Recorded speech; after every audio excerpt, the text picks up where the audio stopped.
और उन प्रतापी राजा के यहां एक पुत्र ने जन्म लिया जिनका नाम उन्होंने रखा चंद्रहास। धीरे धीरे बालक जब 3 वर्ष का हो गया, बहुत सावधानी से सुनिएगा सब लोग, बालक जब 3 वर्ष का हो गया तब केरल देश में एक शत्रु राजा ने चढ़ाई की, और ऐसी चढ़ाई की कि पूरे केरल देश को अपने वश में कर लिया। अनंत संख्या लेकर के सैनिकों की आया, पूरे केरल देश पर आक्रमण कर दिया। उस आक्रमण में राजा मारे गए, सैनिक मारे गए। अब धीरे धीरे स्थिति की सेना ने भीतर देश में प्रवेश करके वहां की औरतों को, बच्चों को भी मारना प्रारंभ किया।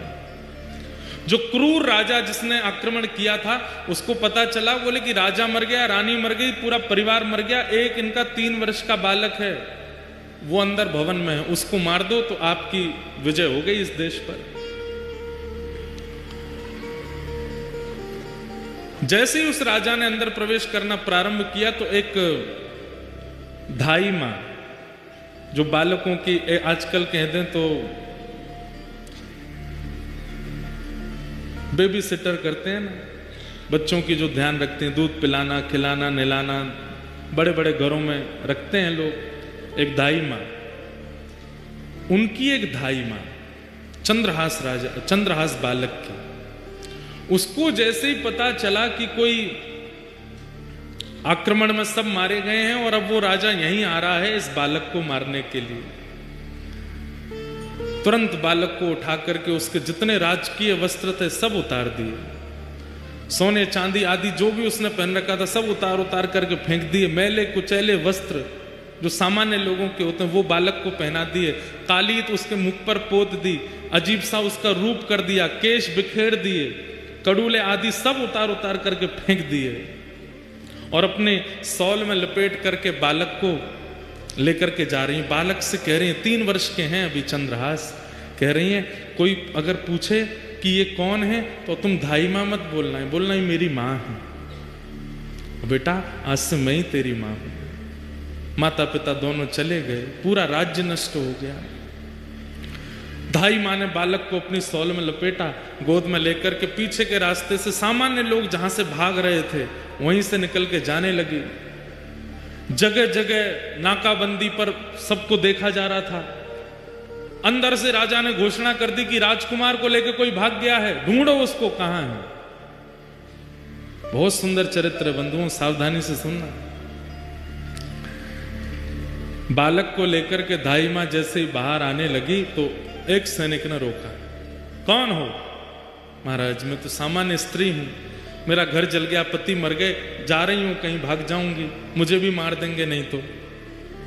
कौन है ये बालक, इसका मुख दिखाओ। बालक का जब रूप दिखाया तो फटे कुचैले वस्त्र पहने, मुख पर गंदगी लपेटी हुई, लग ही रहा था कि धाई मां का ही बालक है। ए बालक ये कौन है? चंद्रहास बोले ये मेरी मां है। ठीक है जल्दी जाओ, निकलो यहां से। जैसे तैसे वहां से प्राण बचा करके उस बालक के वो धाई मां निकल गई। बहुत व्याकुल है चित्त से, इतनी दूर जाना है कि कहीं से भी उस राजा को ये राजकुमार मिल ना जाए। तो दक्षिण केरल देश से चलकर के वो मां उत्तर भारत तक चलकर के आई बालक को लेके। महीनों लगे, साल लगे, कितना समय लगा पता नहीं।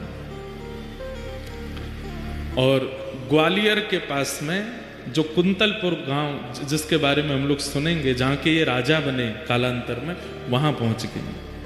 वहां के तत्कालीन राजा कोई थे, उनके मंत्री थे, उसका नाम था दृष्टबुद्धि। क्या नाम था? दृष्टबुद्धि। दृष्टबुद्धि के पास जाकर के धाई मां ने कहा मैं दासी हूं, बहुत निपुण हूं, आप मुझे जो काम कहेंगे मैं करने को तैयार हूं, मुझे कोई नौकरी दे दीजिए। मां को लगा अब उत्तर भारत में कम से कम इतने 1000 किलोमीटर की दूरी है, कम से कम यहां सुरक्षित रहेंगे राजकुमार।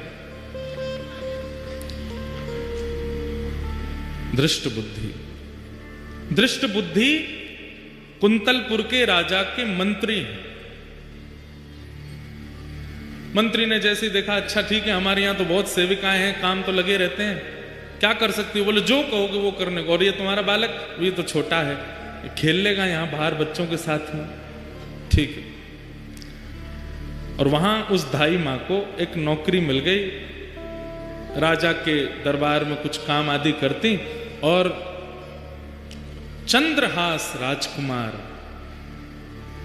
अब पूरा नगर दाई मां को जानता है, जितने लोग जानते हैं सब कहते हैं ये बालक कौन है? बोले कि ये दासी पुत्र है। कहां एक राजमाता का पुत्र, कहां एक राजा का राजकुमार, और अब क्या बन गए हैं? दासी पुत्र। 2-2 दिन तक भोजन नहीं मिल पाता है, रात्रि सोने की व्यवस्था नहीं हो पाती है, दाई मां के साथ ही चंद्रहास रहते हैं। आज चंद्रहास जी एक दासी पुत्र हो गए। कैसा उनका जीवन? छोटे बच्चों के साथ में बाहर गली में खेलते हैं, नाली में गिर जाते हैं, सब कुछ राजकीय अब नष्ट हो चुका है, और दासी पुत्र के नाम से ही जाने जाते हैं। लेकिन ठाकुर जी जब परीक्षा लेने पे आते हैं तो बंधु अति कर देते हैं कई बार। 5 वर्ष की आयु हुई चंद्रहास जी की, और जो दाई मां उनको लेके भागी थी बचाने के लिए, अब उसके प्राण निकलने लगे। कोई नहीं है अब चंद्रहास जी का इस दुनिया में, माता पिता परिवार सब मारा जा चुका है, एक दाई मां है बस। और अनजान नगर सब दासी पुत्र समझते हैं इनको।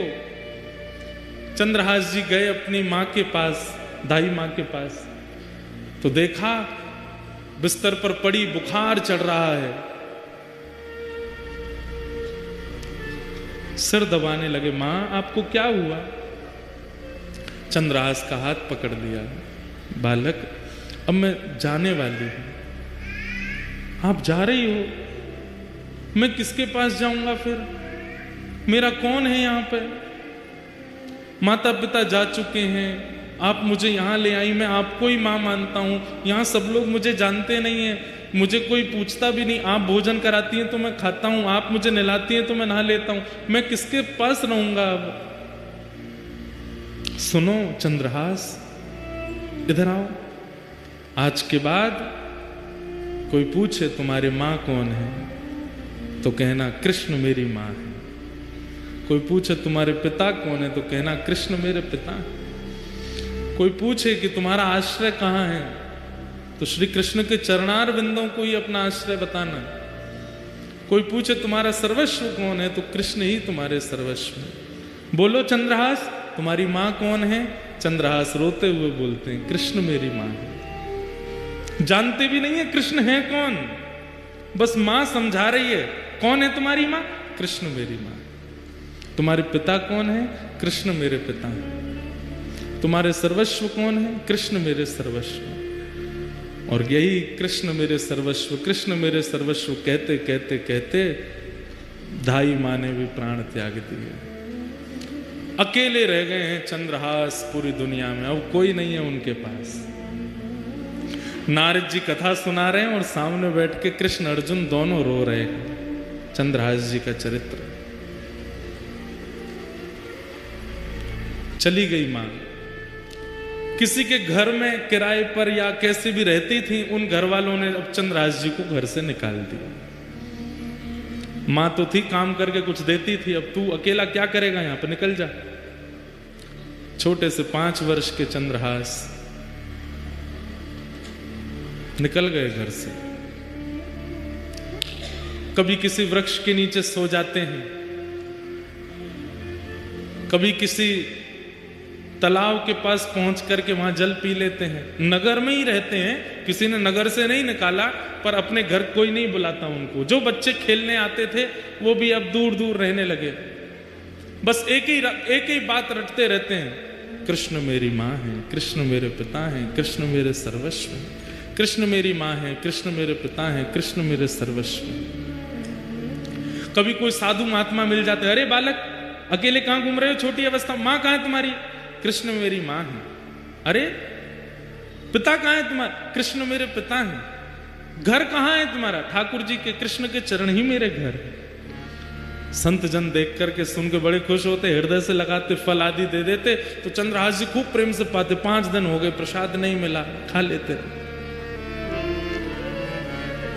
ऐसी स्थिति चंद्रहास जी की रहती है।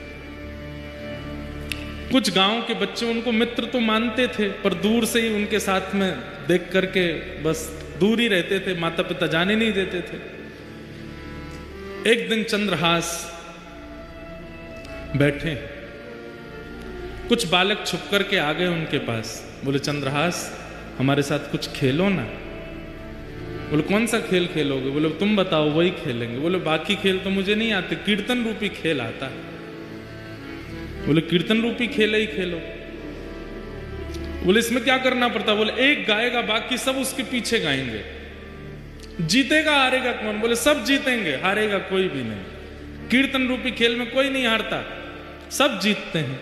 चंद्रहास जी अपने भुजा उठा करके चारों तरफ बालकों को बैठा करके कीर्तन करते हैं। सारे बालक चंद्रहास जी के पीछे पीछे गाते हैं। ऐसा मधुर संकीर्तन हुआ। गांव के लोग देखने लगे, अपने अपने बच्चों को भगा करके ले गए वहां से। मना किया था ना इसके पास मत आना, अभागा है, पता नहीं कहां से आया, इसकी माँ का भी कोई परिचय नहीं, 2-3 वर्ष यहां रही, दासी बनकर के मर गई वो भी, अब इसके पास कोई नहीं आएगा। दूर रहते थे सब। चंद्रहास जी एक पेड़ के नीचे बैठ करके केवल चिंतन कर रहे हैं, कृष्ण मेरी माँ है, कृष्ण मेरे पिता हैं, कृष्ण मेरे सर्वस्व हैं। चंद्रहास जी के जीवन में अब कोई नहीं है, सब छोड़ करके चले गए। माँ चली गई, पिताजी चले गए, राज्य छूट गया। और अब धाई माँ जिसने पाल पोस के बड़ा किया, 5 वर्ष के चंद्रहास जी को, वो भी छोड़ के चली गई। सब दूर रहने लगे। चंद्रहास जी अब अपना मन कैसे लगावे? 5 वर्ष का बालक वृक्ष के नीचे बैठते हैं और वहीं बैठकर के केवल ठाकुर जी का कीर्तन करते हैं, ठाकुर जी को याद करते हैं। कृष्ण माँ हैं, कृष्ण पिता हैं, कृष्ण ही मेरे सर्वस्व हैं। बैठे थे चंद्रहास जी, ध्यान लगाकर के नेत्रों से अश्रुपात हो रहा था। तभी आकाश मार्ग से नारद जी जा रहे थे। नारद जी महाराज आकाश से देखते हुए जा रहे थे। हरिदास वर्य हैं नारद जी, हरिदासों में श्रेष्ठ। नारद जी ने जैसे देखा चंद्रहास बालक को, देव तुल्य हैं, तुरंत नेत्र बंद कर दे। पूरा चंद्रहास जी का चरित्र आ गया उनके चित्त में। अरे इसके तो माता जी मर गई, पिताजी चले गए, राज्य छूट गया, सब कुछ छूट गया, अब धाई माँ भी चली गई, और अब ये बैठ के ठाकुर जी का चिंतन। ठाकुर जी को जानता नहीं है, केवल धाई माँ कह गई कृष्ण ही तुम्हारे पिता माँ है, उनके पास जाओ। उनका चिंतन कर रहा। नारद जी प्रकट हो गए सामने। चंद्रहास जी को बढ़िया सुगंधी सी आई तो नेत्र खोल करके देखा। आहा, सुंदर वीणा हाथ में लिए, देव दत्ताम मिमाम वीणाम स्वरत ब्रह्म विभूषिताम मूर्छयित्वा हरि कथाम गायमानश्चराम्यहम्। नारद जी सामने खड़े हैं। चंद्रहास जी बोले, हे ऋषिवर, मैंने अनेक संत ऋषियों के दर्शन किए, पर आप जैसा तेज और आप जैसी उपस्थिति से जो मेरे चित्त में प्रसन्नता, ऐसा मुझे पहले कभी नहीं हुआ। आप कौन हो? नारद जी बोले, मैं नारद हूं। ये नारद कौन है? चंद्रहास जी को क्या पता, कथा आदि तो कभी सुनी नहीं। नारद जी बड़े प्रसन्न हो, बोले नारद, चंद्रहास, मैं परम भक्त हूं ठाकुर जी का, ठाकुर जी मुझसे बहुत प्रेम करते हैं। कौन ठाकुर जी? बोले श्री कृष्ण। श्री कृष्ण नाम सुनते ही चंद्रहास जी तो व्याकुल हो गए। मेरी मां कृष्ण, मेरे पिता कृष्ण, मेरे सर्वस्व, और जो धाई मां बोल के गई वही कृष्ण। बोले हाँ, मैं उनको बहुत प्रिय हूं, उन्होंने मुझे भेजा तुमसे मिलने के लिए। चंद्रहास जी रोने लगे, मेरे सब छोड़ के मुझे चले गए, धाई मां बोल के गई कृष्ण ही मेरे सर्वस्व हैं, वो मुझे कैसे मिलेंगे? कृपा करके मुझे बताओ ना। नारद जी महाराज बोले, मिलेंगे, जल्दी मिलेंगे। उससे पहले तुम्हें अभी बहुत कुछ करना है और तुम्हारे द्वारा बहुत कुछ होना है, ताकि और वैष्णवों को भी प्रेरणा मिले। इसलिए चंद्रहास, सबसे पहले तुम दीक्षा ग्रहण करो, आओ मेरे पास। और श्री चंद्रहास जी को सामने बैठा करके श्री नारद जी महाराज ने दीक्षा प्रदान की। गले में कंठी माला पहनाई, सिर पर तिलक लगा दिया और कान में मंत्र कह करके कहा कि अब नित्य इस मंत्र का जाप करना है। चंद्रहास, ठाकुर जी तुमको मिलेंगे। और अब एक चीज और करनी है, क्या? ठाकुर सेवा। सेवा से मन की मनीलता जाती है। मैं कैसे सेवा करूंगा? मेरे पास तो ना घर है, ना मकान है, ना आसन है, ना सिंहासन है, कुछ भी नहीं है। मैं तो खुद पेड़ के नीचे रहता हूं, कोई आश्रय मुझे मिलता नहीं। कीर्तन गाता हूं तो कई बार लोग कीर्तन करने के लिए घर पर बुला लेते हैं, तो भोजन प्रसाद पवा देते हैं। मैं ठाकुर जी की सेवा कैसे करूंगा? बोले तुम चिंता मत करो, तुम्हारे पास ठाकुर जी हैं। बोले मेरे पास? बोले हाँ। कहाँ है? वो तुम जो गोटियों से खेलते हो, कंचा, उनको लेके आओ। तो खूब सारे कंचे इकट्ठे किए थे चंद्रहास जी। पूरे दिन अकेले क्या करें, उनसे ही खेलते रहते थे। उन्हीं कंचों में एक बहुत सुंदर श्याम वर्ण के वो शालिग्राम जी थे और उनको भी रखा था। नारद जी ने ढूंढ करके कंचों के बीच में शालिग्राम जी निकाले, बोले ये हैं, ये ठाकुर जी हैं। चंद्रहास, अब इन्हीं की सेवा तुमको करनी है। ये ठाकुर जी हैं। मैं तो इनसे खेलता था। तो बोले तो क्या हो गया, पता नहीं था ना तुमको? अब हम बता रहे हैं, ये ठाकुर जी हैं, शालिग्राम भगवान है। फिर शालिग्राम भगवान कौन होते हैं, कैसे होते हैं, पूरी कथा सुनाई नारद जी ने चंद्रहास जी को। ये कौन है, कैसे हैं, कहां से आए हैं, कैसे इनका प्रादुर्भाव हुआ। अभी देवोत्थान एकादशी, तुलसी शालिग्राम विवाह, वो उस दिन शालिग्राम जी का जन्मोत्सव भी है, उसी दिन शालिग्राम जी प्रकट हुए। पूरी कथा सुनाई। बोले गंडकी नाम की परम भक्ता ने भगवान की स्तुति गाई कि मैं यशोदा जी की तरह गोद में खिलाना चाहती हूं। तो ठाकुर जी ने सतयुग त्रेता द्वापर में तो उनकी गोद में वास्तविक में खेले, पर कलयुग आते ही भगवान ने आज्ञा की कि अब देवी ये कार्य नहीं हो पाएगा। गंडकी रोने लगी तो आपकी वाणी सफल कैसे होगी नाथ? तब ठाकुर जी बोले तो एक काम करो, क्या? तुम नदी बन जाओ और हम शालिग्राम बन करके तुम्हारे भीतर विराजेंगे, तुम्हारी गोद में खेलते रहेंगे। और वही गंडकी नदी बन गई, शालिग्राम जी उसमें विराजते हैं। ये पूरी कथा नारद जी ने चंद्रहास जी को सुनाई। चंद्रहास जी ने शालिग्राम जी की महिमा जान करके बड़े प्रसन्न हो गए और कहा, पर गुरुदेव मैं सेवा करूं कैसे? ना मुझ पर चंदन है, ना रोली है, कुछ भी तो नहीं है, ना इत्र है, ना कोई माला है, क्या कैसे करूंगा? तब नारद जी ने कहा, बोले सबसे सरल सेवा है इनकी। बोले क्या? दिखा के खाओ, धो के पी लो। जो भी खाना है इनको दिखा के खाना है, और जो भी पीना है इनको उसमें धो करके ही पीना। अब उस समय चाय आदि तो कुछ होती नहीं थी, दूध था और पानी था। बोले जब दूध पियो तो इनको धो दो, जो बचे उसको पी लो, जब जल पियो तब भी इनको धो दो, पी लो, और जो भी पाओ इनको दिखा के खाओ। अब सुनिएगा कितने सरल हैं चंद्रहास जी। चंद्रहास जी बोले मुझ पे तो जेब भी नहीं है, मैं इनको कहां लिए घूमूं? नारद जी बोले अब तुम देख लो, अब हमने तुमको सेवा बता दी है, तुमको जैसे रुचि लगे। तुम्हारे पास जब गोटी बन के खिल सकते हैं तो जैसे तुम रखोगे वैसे रह भी लेंगे। सोई चंद्रहास जी ने शालिग्राम जी मुंह में धर लिए। बोले गुरु जी ये बढ़िया है। बोले क्या? जो भी खाऊंगा इनको दिख करके ही पेट में जाएगा, जो भी पीऊंगा धुल करके ही पेट में जाएगा। आप लोग ऐसा मत करना, कहीं आप ऐसे करो। जैसे ही मुंह में शालिग्राम जी रखे, नारद जी के नेत्र सजल हो गए। वाह भैया शालिग्राम, इस ब्रह्मांड में दो ही हुए जिन्होंने मुंह में शालिग्राम रखे, या तो गोपाल जी या चंद्रहास। या तो गोपाल जी ने मुंह में ठाकुर जी रखे।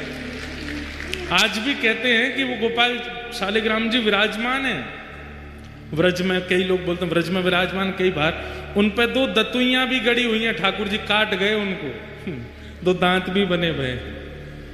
नारद जी ने हृदय से लगा लिया, वारे चंद्रहास तेरी भक्ति बहुत सुंदर। छोटे से शालिग्राम जी को अपने मुंह में रखते हैं चंद्रहास जी। जो भी खाते हैं उस खाई हुई वस्तु को शालिग्राम जी देख लेते हैं, पा लेते हैं, मुंह में लेके वस्तु कहते हैं, है शालिग्राम देख लो का खा रहा हूं, पा लेते हैं। जब जल पीते हैं तो शालिग्राम जी का स्पर्श होके चला जाता है।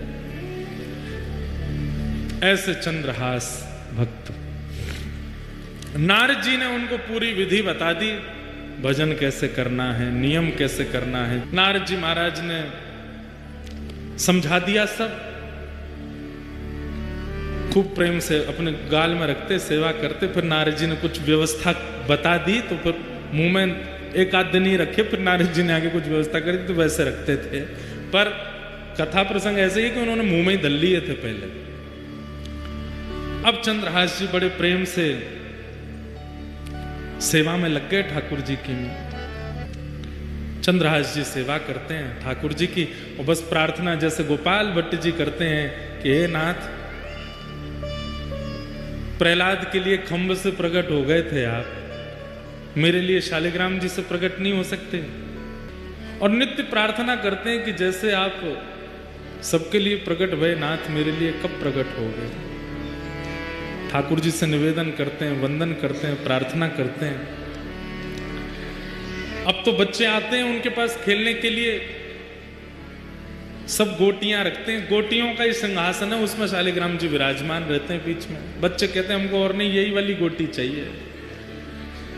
कहते हैं गोटी नहीं है, ये तो मेरे प्राण हैं, ये तो मेरे जीवन है, ये तो मेरे सर्वस्व हैं।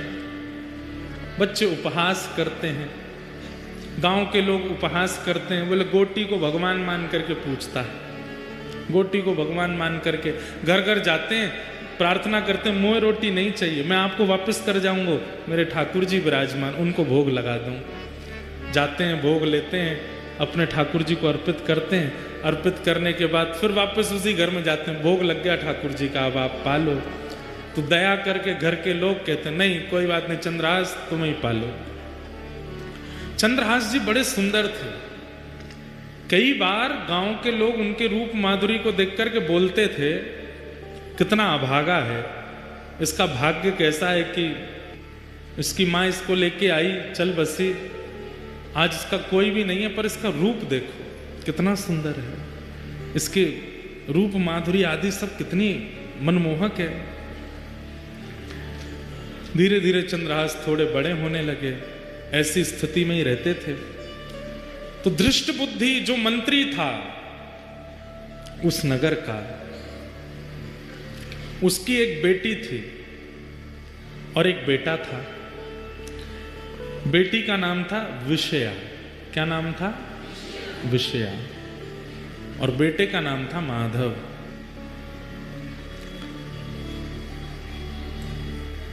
एक बार गालव ऋषि, जिनकी वजह से ग्वालियर नाम पड़ा स्थान का, उन गालव ऋषि का आगमन उस नगर में हुआ, कुंतलपुर में। सब लोग सावधानी से सुनो, इधर देखो। गालव ऋषि का आगमन हुआ तो मंत्री जी ने उनका खूब स्वागत सत्कार आदि किया, और सत्कार करने के बाद कहा भगवान पुत्र की मुझे चिंता नहीं है, पुत्र तो मेरा माधव बन जाएगा कुछ ना कुछ, पर मेरी बेटी बहुत सुंदर है, बहुत गुणवान है, इतने अच्छे अच्छे गुण किसी पुत्री को प्राप्त नहीं होते जैसे मेरी पुत्री में।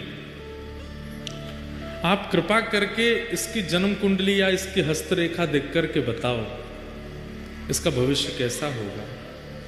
और मुझे सबसे बड़ी चिंता तो है, मैं बोल नहीं पा रहा हूं, पर इसका पति कौन होगा, किससे इसका ब्याह होगा।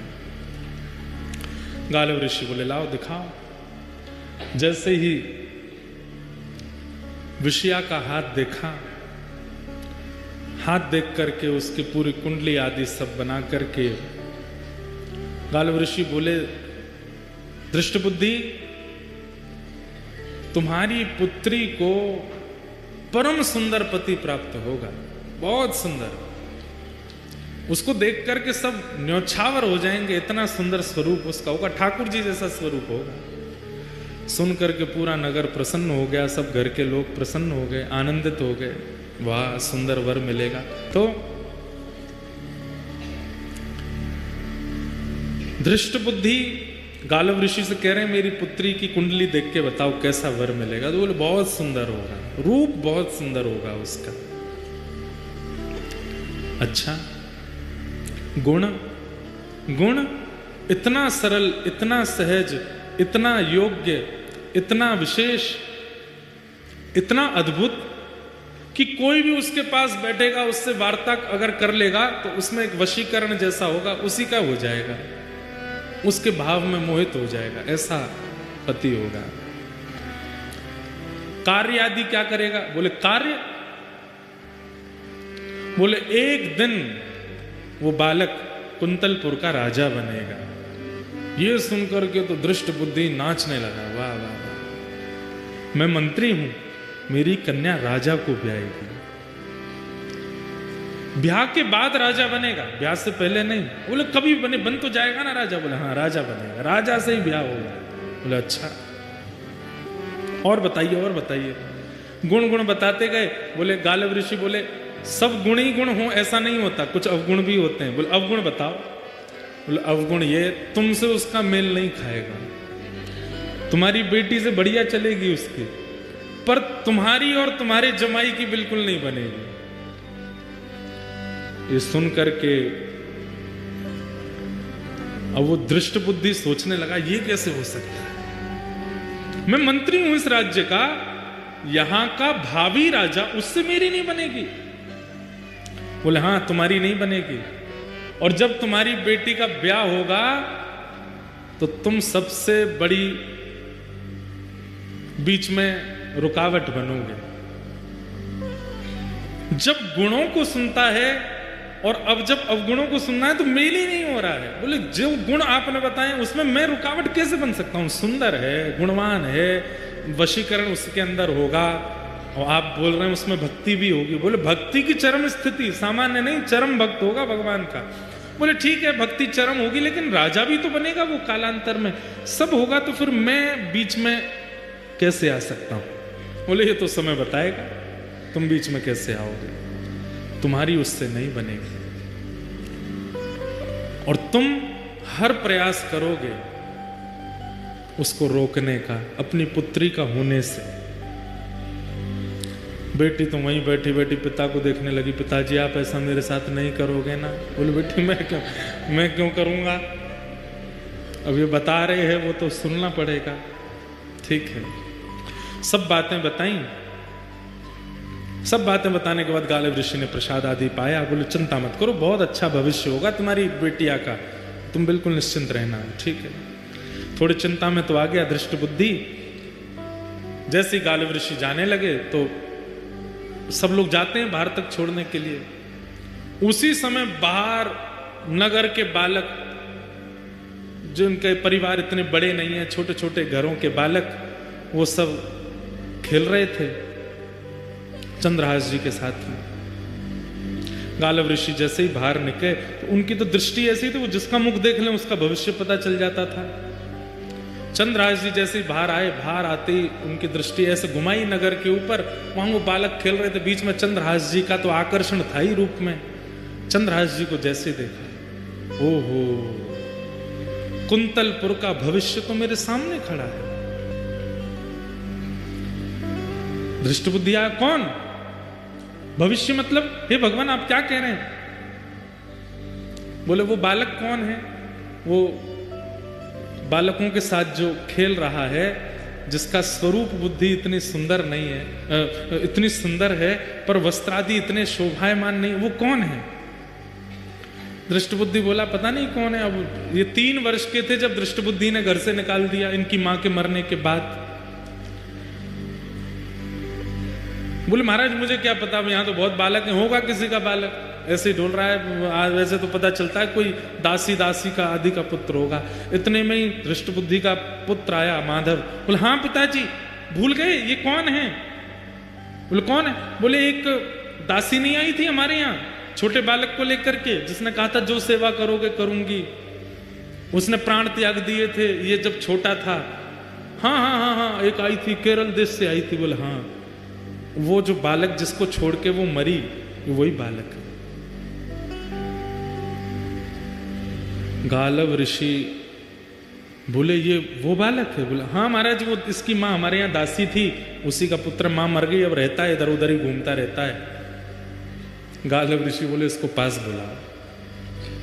पास बुलाया, सामने आकर के खड़े हो गए चंद्रहास जी, हाथ सिर पर रख दिया। स्पर्श नहीं करते थे गालव ऋषि किसी का। चंद्रहास जी के सिर पर हाथ रखा, बोले कुंतलपुर का भावी राजा है, इस नगर का राजा होगा। सुन करके धृष्ट बुद्धि बोला आप क्या बोल रहे हैं, इसकी मां का पता नहीं, पिता इसके है नहीं, परिवार कोई है नहीं, ये राजा कैसे बन सकता है, राजवंश का राजकुमार राजा बनेगा। बोले मैंने जो बोल दिया वो होगा, और सुनो देख लेना प्राण नहीं निकल जाए ये बात सुन के तुम्हारे। बोले क्या, तुम्हारी बेटी का भी इसी से ब्याह होगा, तुम्हारी बेटी विषया का इसी से ब्याह होगा, यही तुम्हारा जमाई बनेगा। सुन करके दृष्ट बुद्धि मूर्छित हो गया। गालव ऋषि की बात दृष्ट बुद्धि के दिमाग में नहीं बैठी, उठ करके खड़ा हो गया दृष्ट बुद्धि। और अब स्थिति हो गई, अभी अभी बता के गए हैं कि तुम विपरीत हो जाओगे, तुम सबसे बड़े अनर्थ का कारण बनोगे, तुम हर प्रकार से रोक टोक करोगे, आदि आदि सब बता के गए हैं। और ये भी बता गए कि यही तुम्हारे जमाई हैं आने वाले। अब उठ करके खड़ा हुआ, जैसे ही देखा चंद्रहास को, फटे से कपड़े पहन रखे थे, धूल मिट्टी लगी पड़ी है, सोने का ठिकाना नहीं, बाल कब से धोए नहीं, जटा बन गए हैं। और अपनी पुत्री को देखे विषया को, ये नहीं हो सकता, असंभव है, ये मैं होने नहीं दूंगा, भीतर चलो। बच्चों को भीतर ले गए, किवाड़ बंद कर दी। गालव ऋषि अपना कहका करके सब चले गए वहां से। अंदर आते ही विपरीत प्रवचन करने लगा। बोले ऋषि जनों की कोई बुद्धि तो होती नहीं है, सठिया गए हैं, ऐसे कुछ भी बोलते हैं और ऐसा कोई भाव नहीं है।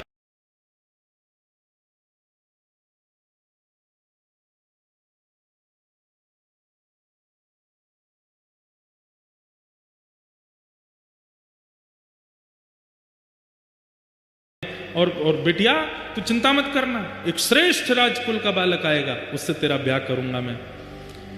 विषया बोली पिताजी, महाराज जी बोल के गए थे कि आप होने नहीं दोगे ब्याह, आप वही कर रहे हो। अरे उससे ब्याह कराऊंगा मैं तेरा, देखे उसके वस्त्र देखे, उसके कुल का कोई पता नहीं, आदि आदि सब बोलने लगे। बोले संतों की बात ज्यादा नहीं सुनते, और ये सब आपने ही सिखाया था पिताजी, घर में ऋषियां में तो उनके चरण धोना, उनको प्रणाम करना, माला पहनाना, सब करना। आज से सब बंद, कोई संत नहीं आएंगे, कोई ऋषि नहीं आएंगे, किसी की बात माननी नहीं, किसी को हाथ नहीं दिखाना, किसी को कुंडली नहीं दिखानी, और इसका तो मैं देखता हूं क्या करना है। और उसी समय से दृष्ट बुद्धि लग गए किसके पीछे, चंद्रहास जी के पीछे। एक प्रकार से चंद्रहास जी की जो कथा है वह भक्त चरित्र भी है और एक विशुद्ध प्रेम कथा भी है। अद्भुत कथा है, नारद जी सुना रहे हैं, अर्जुन और ठाकुर जी बैठ करके श्रवण कर रहे हैं।